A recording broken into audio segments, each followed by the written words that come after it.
एक आदमी पिछले 9-10 सालों से मेडिकल की दुकान चला रहा था। उसे बहुत अच्छे से पता था कि कौन सी दवा कहाँ रखी है, लेकिन उसमें 2 बुरी आदतें भी थी।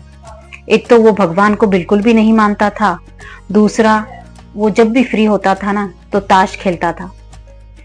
एक दिन शाम के समय 3-4 दोस्त उसके शॉप पर आते हैं और बाहर बारिश भी बहुत तेज हो रही होती है, तो सब मिलकर ताश खेलना शुरू करते हैं। थोड़ी ही देर में वहां पर बारिश में भीगता हुआ एक बच्चा आता है, कहता है कि अंकल अंकल, मेरी माँ की तबीयत बहुत खराब है और आसपास की दुकानें भी बंद है, क्या आप मुझे दवा दे सकते हो? तो वो आदमी बेमन से उठता है, क्योंकि ताश का जो गेम था वो बड़ा दिलचस्प चल रहा था, तो उसका मन नहीं कर रहा था उठने का। बेमन से उठकर वो जल्दी से उसको दवाई दे देता है, पैसे लेकर फिर से अपना ताश खेलने लगता है। अब काफी देर हो जाती है तो सब दोस्त अपने अपने घर चले जाते हैं, गेम ओवर हो जाता है। तो वो जो आदमी ना, उसको उस बच्चे का ख्याल आता है, तो उसे पता चलता है कि उसने तो जल्दबाजी में उसे चूहे मारने वाली दवा दे दी। अब वो बहुत घबराता है, बड़ा परेशान होता है।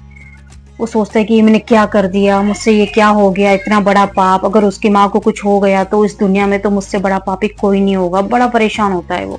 तो उसको उसके पिता की कही हुई एक बात याद आती है कि बेटा, जब भी तुम मुसीबत में हो तो भगवान को जरूर याद करना।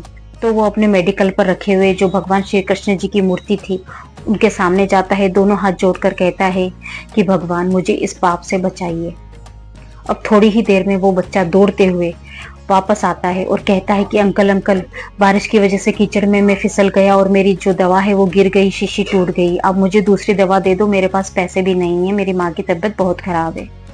इतना सुनते ही वो जो आदमी है ना, वो चैन की सांस लेता है, उसे बहुत राहत मिलती है और वो फटाफट से उसको सही दवा निकाल कर दे देता है और पैसे भी नहीं लेता है। फ्रेंड्स, उस दिन उस आदमी को ये एहसास हो जाता है पहली बार कि भगवान होते हैं।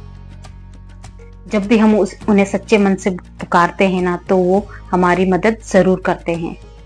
आदमी से तो गलती हो जाती है, लेकिन अगर उसके दिल में पछतावा और सुधार की भावना होती है ना, तो भगवान भी रास्ता दिखाते हैं।